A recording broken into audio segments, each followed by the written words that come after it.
Hola, ¿qué tal? Muy buenas tardes. Qué gusto saludarles a través de este medio en una sesión más donde daremos continuidad a lo que es el plan de investigación. En la clase anterior aprendimos a hacer el planteamiento del problema y dijimos que el planteamiento del problema va a quedar como una pregunta abierta, que es un problema que nosotros vamos a ir a hacer investigación al campo para poder resolver esa pregunta o ese problema. Sin embargo, en el proceso de investigación, previo a ir al campo a hacer la investigación, nosotros podríamos tener una respuesta a ese problema o a esa pregunta que quedó y sería por medio de la hipótesis. Entonces vamos a aprender el día de hoy a hacer el planteamiento de hipótesis. Para tal efecto, quiero llevarlos a este escenario que seguramente pues lo vamos a hacer así de manera general, pero vamos a hacer el planteamiento de la hipótesis. ¿Qué es una hipótesis? ¿Cómo podemos nosotros definirla? Las hipótesis son explicaciones tentativas al fenómeno de investigación. Estas se formulan como proposiciones o como afirmaciones. Es decir, nosotros vamos a afirmar algo previamente a ir a la investigación y cuando vayamos al campo, lo que vamos a ir a hacer es a comprobar esa hipótesis que nosotros estamos planteando. Después, las hipótesis indican lo que nosotros estamos tratando de probar. Y por último, las hipótesis dan respuesta a la pregunta del planteamiento del problema. Por ejemplo, aquí hay un planteamiento del problema que aparece en color rojo. ¿Le resultaré atractivo a X persona? ¿Es una pregunta que amerita una investigación o es una pregunta o es un problema que amerita una resolución? ¿Cómo lo voy a lograr? Lo voy a lograr haciendo una investigación. Pero previo a eso puedo lograrlo planteando una hipótesis. Y como anteriormente dije que las hipótesis son la aseveración, la afirmación de una respuesta, entonces aquí dice la hipótesis, sí le resulto atractivo a X persona. Lo estoy aseverando, lo estoy afirmando. ¿Cómo voy a darme cuenta para probar la hipótesis? Al momento de cotejar a X personas, se observan los resultados y se prueba la hipótesis o se rechaza en tal caso. Si en el ejemplo anterior fuera que no le resulta atractivo a X persona, entonces se rechaza la hipótesis, ¿verdad? Otro ejemplo es este. Los fumadores tienen mayor riesgo de presentar un infarto que los no fumadores. Esa es una hipótesis. ¿Cómo hago para desmentirla? Tendría que hacer un proceso de investigación para ver si es cierto que los fumadores tienen mayor riesgo que los no fumadores de presentar un infarto. Y a continuación hay otro planteamiento del problema con su respectiva hipótesis. ¿Qué red social es la más frecuentada por los estudiantes universitarios? Es el planteamiento del problema. Y la hipótesis es, los estudiantes universitarios acuden a la red social Instagram. Esa es la hipótesis, ¿cierto o no? Tendríamos que hacer un proceso de investigación para lograr determinar si es cierto que ellos acuden a esta red social o acuden a otra, ¿verdad? ¿Qué tipos de hipótesis existen? Voy a mencionar cuatro, pero ahora voy a explicarles tres que son las más importantes que vamos a manejar en este proceso. Está la hipótesis de investigación, la hipótesis nula, la hipótesis alterna o alternativa y la hipótesis estadística. Esta última es una que se maneja en procesos estadísticos ya más amplios con algún software estadístico que nos permita a nosotros acceder a una prueba de datos cuantitativos y por ende hacer el planteamiento de la hipótesis estadística. Por ahora, en el presente ejercicio vamos a manejar tres: la hipótesis de investigación, la hipótesis nula y la hipótesis alterna. ¿Qué es la hipótesis de investigación? La hipótesis de investigación es la proposición alternativa acerca de la o de las posibles relaciones entre dos o más variables. Su símbolo va a ser HI, que significa hipótesis de investigación. ¿Sí? Si un estudio tuviera más de una hipótesis de investigación, entonces se va a numerar H1, H2 y H3 hasta más. Si fueran más de una hipótesis de investigación, si solo es una, entonces va a ser su símbolo de representación HI. Por el otro lado está la hipótesis nula. La hipótesis nula es aquella que va a negar, como su nombre dice, va a anular lo que dice la hipótesis de investigación. Es decir, va a rechazar eso. En este caso, la hipótesis de investigación es esta. Mire, los estudiantes universitarios acuden a la red social Instagram. Esta es una hipótesis de investigación. ¿Cuál sería la hipótesis nula para este ejercicio? Los estudiantes universitarios no acuden a la red social Instagram. ¿Qué hizo la hipótesis nula? Negó lo que la hipótesis de investigación había dicho. Y número tres, la hipótesis alternativa, como su nombre lo dice, es la que ofrece otra alternativa diferente a la que estoy proponiendo. En este caso podría ser, los estudiantes universitarios acuden a la red social TikTok. Es otra vertiente que podría salir como respuesta a un proceso de investigación que estoy haciendo. Y ahí ejecuto las tres, la hipótesis de investigación, la hipótesis nula y la hipótesis alterna. Vamos a ver algunos ejemplos para poder entenderlas mejor. Algunos ejemplos como estos son, acá está, mire. Número uno, la hipótesis de investigación dice, las enfermeras de hospitales públicos presentan mayores niveles de estrés laboral que las enfermeras de hospitales privados. ¿Cuál es esta hipótesis? Que las enfermeras de hospitales públicos presentan mayores niveles de estrés. ¿Sí? ¿Qué dice la hipótesis nula? La misma cosa, solo que ahora lo niega. Las enfermeras de hospitales públicos no presentan mayores niveles de estrés laboral que las enfermeras de hospitales privados. Es decir, si yo tuviera que hacerle la pregunta, ¿será posible que las enfermeras de hospitales públicos presenten mayores niveles de estrés laboral que las de hospitales privados? Y la respuesta es sí, sí es posible. Ah, pero veamos la siguiente opción. ¿Será posible que las enfermeras de hospitales públicos no presenten mayores niveles de estrés laboral que las enfermeras de hospitales privados? Y la respuesta es también sí, puede ser posible. Es posible que no presenten mayores niveles de estrés laboral. Y la tercera, que es la hipótesis alterna, las enfermeras de hospitales públicos presentan menores niveles de estrés laboral que las enfermeras de hospitales privados. ¿Esto también es posible? Por supuesto que también esto es posible. Es decir, hay tres oportunidades donde va a concluir una investigación, mire, con la HI, con la HO o con la HA. Es posible que se pruebe o que se apoye la hipótesis de investigación o que se apoye la hipótesis nula o que se apoye la hipótesis alterna. Tengo tres opciones de respuesta a ese planteamiento del problema que yo estoy haciendo. ¿Qué se hace, digamos, en un proceso o con las hipótesis? Estas se someten a una prueba o a un escrutinio empírico para determinar si son apoyadas o son refutadas por los resultados de la investigación. O sea que usted al final de este estudio podría decir, se refuta la hipótesis ya que no es como se había planteado, las enfermeras presentan menores niveles, las enfermeras de hospitales públicos presentan menores niveles de estrés laboral. Eso ya va a depender de los resultados de la investigación que usted haga en campo, ¿verdad? ¿Cuáles son las funciones de una hipótesis en un estudio? Guiar u orientar al investigador. También describen y explican el fenómeno o problema al que se refieren. Y por último, apoyan en la prueba del escrutinio de teorías. Recuérdese que aquí hay tres elementos importantes que nosotros siempre vamos a tomar en cuenta. Cuando nosotros hacemos una investigación, vamos a encontrarnos que en esta investigación nosotros vamos a tener tres momentos para poder probar o para poder apoyar un proceso de investigación. El primer momento acá va a ser el momento de la teoría, el famoso marco teórico, porque aquí vamos a consultar a los expertos, a ver qué dicen los expertos de este tema.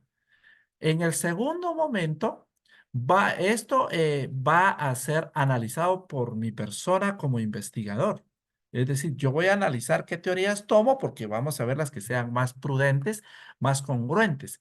Y tercer momento, yo voy a acudir con las fuentes de investigación para hacer un proceso empírico, para ver en la experiencia qué es lo que ellos han vivido en el tema que yo estoy determinando.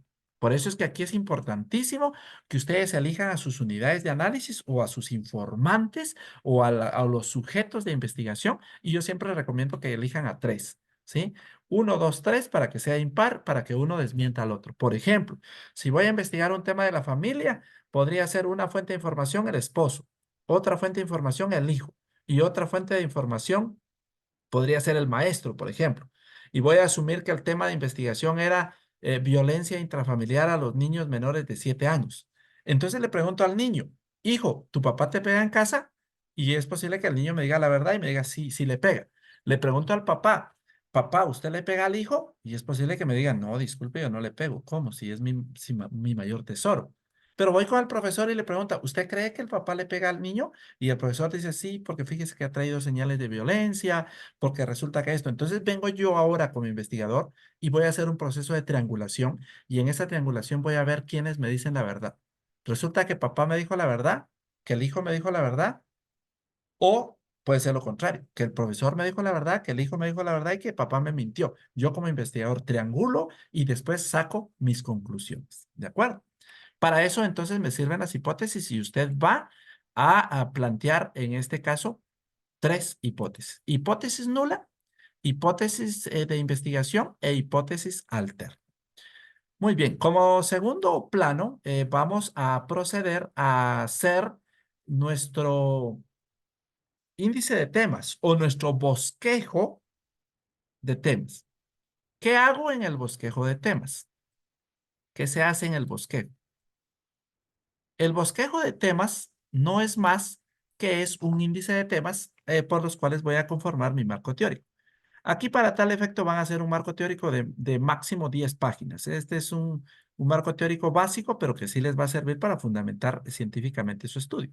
Entonces, ¿cuál es el paso número uno que van a hacer? Número uno, van a elegir las variables. Van a identificar las variables en su tema. Voy a ejemplificar. Resulta que voy a partir del mismo ejemplo. Vamos a ver que era violencia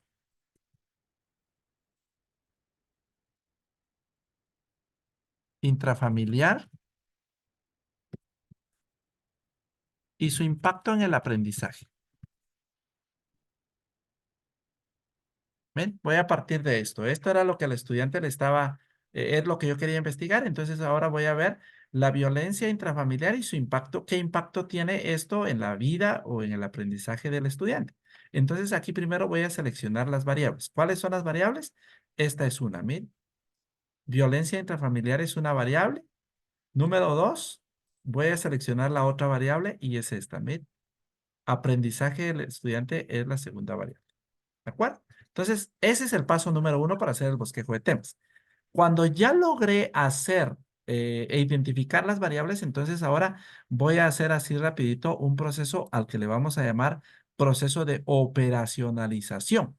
Vamos a operar o a operativizar o a operacionalizar las variables para que así podamos tener una base de lo que estoy trabajando. ¿Qué hago para este efecto? Hago acá, mire lo siguiente. Número uno, voy a empezar por escribir la variable y a esa variable le voy a sacar los indicadores, las dimensiones, los indicadores y de ahí mismo me va a salir la pregunta de que le voy a hacer en el instrumento a mi unidad de análisis. Entonces, mire, lo primero era violencia intrafamiliar. Era mi primera variable. ¿Cuáles son cuáles son las dimensiones? Que es lo segundo que voy a sacar. Ahora voy a sacar las dimensiones. Después voy a sacar los indicadores. Y por último voy a plantear la pregunta. Y de aquí voy a sacar de una vez el índice de temas y después del índice de temas voy a tener mis instrumentos de investigación. Usted esto lo va a hacer en una tabla.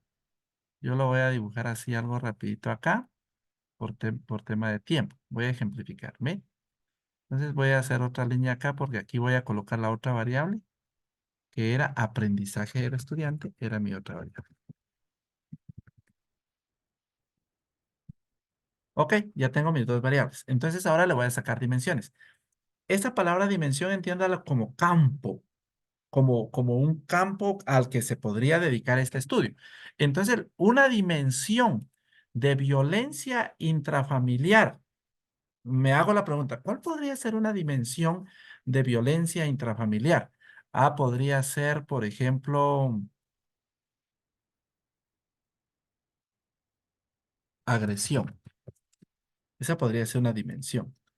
Es decir, ¿qué implica que alguien reciba violencia intrafamiliar? ¿Qué implica para una persona recibir violencia intrafamiliar? Entonces ya me respondo yo, lo primero que implica es agresión, es decir, esta persona es agredida. Ah, bueno, entonces, ahora, ¿qué otra cosa podría implicar la violencia intrafamiliar? De repente se me ocurre pensar acoso. Lo voy a hacer así para ejemplificar. Usted va a sacar cuatro variables, cuatro dimensiones por cada variable. Ahora, ¿cómo se va a indicar? Esta palabra indicador quiere decir, ¿cómo se ve reflejada la agresión en, en una persona? Ah, entonces podría ser un indicador de la agresión, podría ser golpes. Ah, ok. Entonces digo golpes. A cada dimensión le voy a sacar cuatro indicadores. ¿De qué otra manera se ve indicado en la sociedad, reflejado en la sociedad la agresión? Podría ser a través de su autoestima. Voy a tratar de colocarla acá, así algo en pequeño. ¿De qué otra manera? Usted ya ahí puede consultar fuentes bibliográficas o buscar. La agresión se ve por medio de los golpes, por medio de la autoestima, por medio del rechazo, por ejemplo. El niño o la niña se siente rechazado y voy a ver si me cabe una última aquí. La agresión por medio de los golpes, por medio de la autoestima, por medio del rechazo, por medio de... Bueno, voy a quedarme con esos tres. Ahora de cada indicador voy a sacar una pregunta, ¿mire? Y entonces aquí voy a hacer una pregunta en base al primer indicador. El primer indicador se llama golpes. Entonces, si la pregunta fuera para el niño, se la lanzo así, le digo, ¿has recibido golpes en casa? ¿Ve? ¿De dónde saqué la pregunta? No, no me la estoy inventando, la saqué del indicador. ¿Has recibido golpes en casa? Por ejemplo, si se tratara de preguntarle al niño de su autoestima, le puedo decir, ¿crees que tu autoestima está bien? Mire, ahora voy a hacer una del rechazo y le digo, ¿has recibido rechazo de tus padres? Mire, y estas preguntas que aparecen acá son las que le van a servir a usted para hacerle a sus informantes o a sus fuentes de información. Ahora, ¿cuál es la lógica? Aquí, si usted tiene tres fuentes de información, va a usar el mismo instrumento, solo lo va a adecuar. Por ejemplo, si estas preguntas ahora tuviera que hacérselas al papá, ya no le digo, ¿has recibido golpes? Sino le digo, ¿usted ha brindado golpes a su hijo? Si esta fuera para el maestro, entonces le diría, ¿cree que el niño recibe golpes en casa? ¿Cree que su hijo está bien de autoestima? ¿Cree que su estudiante maneja un nivel considerable de autoestima? Solo las voy a adecuar, pero van a ser las mismas porque después voy a cruzar la información. Voy a ver si lo que me dijo el maestro coincide con lo que me dijo el padre y con lo que me dijo el niño o el estudiante. Voy a cruzar, pero la pregunta tiene que ser la misma, ir interrelacionada, porque si le pregunto una cosa al niño, otra cosa al padre y otra cosa al maestro, nunca voy a llegar a lo que yo quiero llegar como investigador. Ahora vea cómo se maneja la lógica aquí. Cuando usted hace correctamente la pregunta, comprueba el indicador si está presente o no. Cuando comprueba el indicador, comprueba la dimensión. Y cuando comprueba la dimensión, comprueba la variable.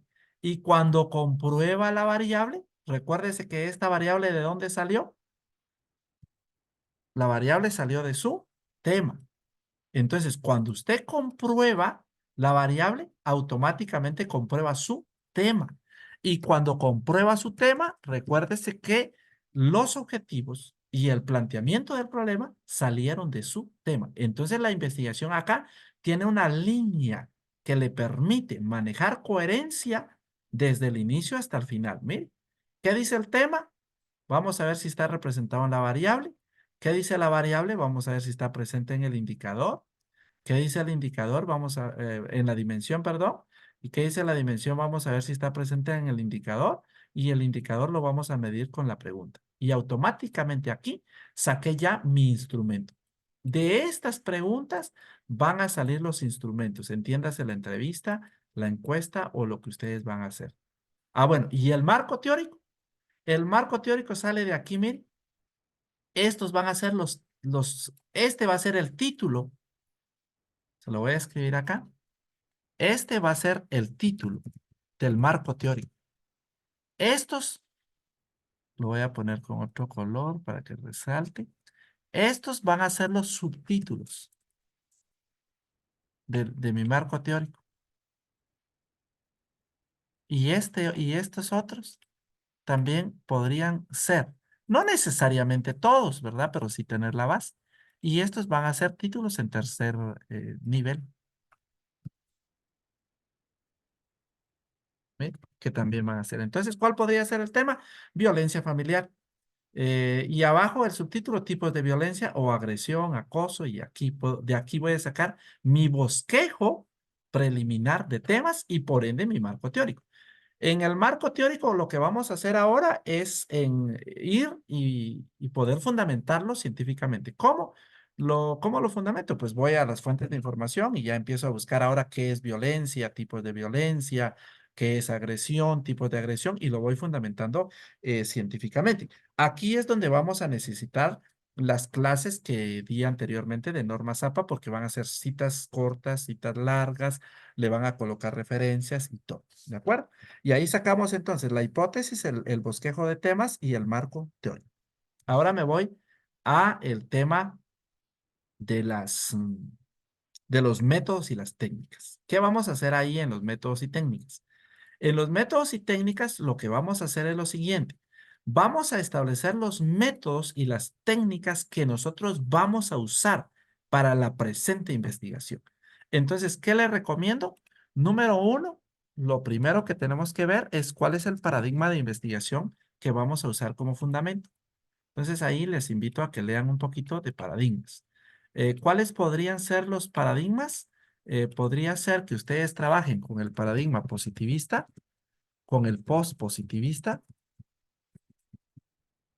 con el sociocrítico o con el interpretativo, entre otros paradigmas. Lo más recomendable es que trabajen con el positivista o con el post-positivista porque estos dos hacen énfasis al enfoque de la investigación cuantitativa. Entonces, aquí van a especificar ustedes qué paradigma van a usar y por ende qué enfoque van a usar. Y el social interpretativo hace relación al enfoque cualitativo. Entonces ya usted me dice, mire, nosotros vamos a hacer una investigación cualitativa o cuantitativa y automáticamente ahí ya usted definió el enfoque y el paradigma de la investigación. Mire, este es el enfoque. Mire, entonces usted me dice, mi investigación es basada en el paradigma positivista y con el enfoque cuantitativo. Y después ahora viene el método. Entonces ahora vamos a ver los métodos.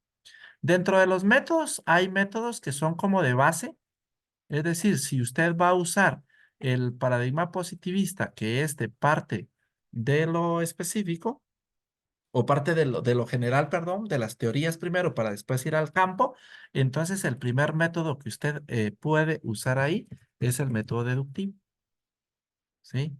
Pero si usted va a usar un enfoque cualitativo que primero va a ir al campo a ver cómo se comportan las unidades de análisis, los va a analizar, etcétera, entonces usted puede usar un método inductivo. Entonces, esto tiene relación uno con lo otro. Es decir, la relación intrínseca entre el paradigma que es positivista con el enfoque que es cuantitativo va relacionado con el método que es deductivo. El paradigma interpretativo con el enfoque cualitativo y con el método inductivo. Después pueden venir otros métodos.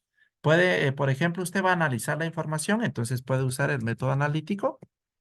Va a sintetizar, puede usar el método sintético. Va otros métodos auxiliares que puede usar ahí, que ahí queda a criterio suyo. Ya tengo el paradigma, tengo el enfoque, tengo el método. ¿Qué me falta ahora? Me falta la técnica y el instrumento. Entonces ahora voy a hacer la técnica. Recuérdense que esto también ya lo expliqué en la clase y ya ustedes tienen ya la noción básica de este proceso. ¿Qué viene ahora? La técnica, en clase dijimos que la técnica tiene relación con el método. Entonces, si mi estudio es cuantitativo, me funciona bien una encuesta y una entrevista, por ejemplo. Pero si mi estudio es cualitativo, entonces me funciona bien un estudio de casos o me funciona bien hacer grupos focales. Entonces, esto tiene que encajar, porque yo no puedo decir que estoy haciendo un estudio cualitativo, pero estoy usando una encuesta, porque no tiene sentido. O que estoy haciendo un estudio cuantitativo y estoy usando un grupo focal o un estudio de casos. Y recuérdese que aquí la técnica va encajada con el instrumento, que eso también lo vimos. Si está usando una encuesta, el instrumento es un cuestionario de preguntas. Si está usando una entrevista, el instrumento es una cédula de entrevista o una guía de entrevista. Y aquí podría ser un diario. ¿Sí? Y ahí salimos de la parte de la metodología que en nuestro cronograma se llama métodos y técnicas. Muy bien, y ahí pasaríamos ahora a lo que es el cronograma. En el cronograma de actividades, lo que nosotros vamos a hacer es a especificar las fechas de realización. ¿Quién conoce eso? Eso lo conocen solo ustedes porque son ustedes los que lo van a manejar. ¿Qué van a hacer entonces acá? Van a hacer un cuadro, una tabla, y en esa tabla van a colocar las actividades y por ende van a colocar las fechas. Entonces aquí está la número 1, es una tabla de actividades. Mire, aquí colocamos las actividades, aquí colocamos los meses. Por ejemplo, si usted inició este proceso en abril, aquí coloca abril y podemos dividir abril en los 4 meses. Y entonces vamos a suponer que usted aquí la primera actividad que fue elegir el tema. Entonces usted le agrega acá elegir el tema y si usted lo hizo en la última semana de abril, entonces viene usted y le marca aquí. ¿Ven? Y aquí va a colocar todas sus actividades que ustedes van a hacer. Desde la elección del tema, el planteamiento del problema, elaboración del marco teórico, todo lo que está ahí en la agenda, yo les voy a subir la diapositiva a la plataforma para que sepan el orden que va a llevar y entonces ahí ustedes le colocan todos esos elementos, ¿de acuerdo? Y ese sería el cronograma. Después vienen resultados esperados. ¿Qué son los resultados esperados? En este apartado de resultados esperados, lo que vamos a hacer es que vamos a describir qué resultados esperan ustedes en esta investigación. Entonces viene usted y va a agregar resultados esperados. Van a hacer ustedes a manera de análisis qué sería lo que ustedes van a obtener en este proceso de investigación y lo van a describir. Van a venir acá y van a describir qué esperan ustedes de esta investigación. Resultados esperados de esta investigación, describa. Resultados esperados, conocer, por ejemplo, las causas de la violencia intrafamiliar, conocer las consecuencias según su objetivo. Estos resultados esperados van concatenados con su objetivo general. Es decir, usted ya más o menos tiene claridad porque ya se propuso un objetivo general. ¿Cómo? ¿Qué quiere usted en el objetivo general? Esos son sus resultados esperados. Después hablamos de los recursos. Aquí en los recursos solo los vamos a numerar, es decir, vamos a establecer nuestros recursos. Entonces escriba qué recursos humanos va a usar para la investigación, qué recursos tecnológicos, recursos físicos, en caso que usted va a usar de un salón, de escritorios, recursos económicos, etcétera. Describa los recursos. ¿Qué recursos va a usar? Porque esos son propios de su investigación. Si son muchos o pocos, descríbalos ahí. ¿Para qué nos sirve esto? Recuérdese que lo que estamos haciendo ahorita es el plan de investigación. Entonces eso nos va a servir para prever lo que vamos a necesitar cuando hagamos la investigación. Y por último, en este proceso, vamos a las referencias. Y las referencias, ustedes ya las saben, porque ustedes ya es algo que también ya vimos.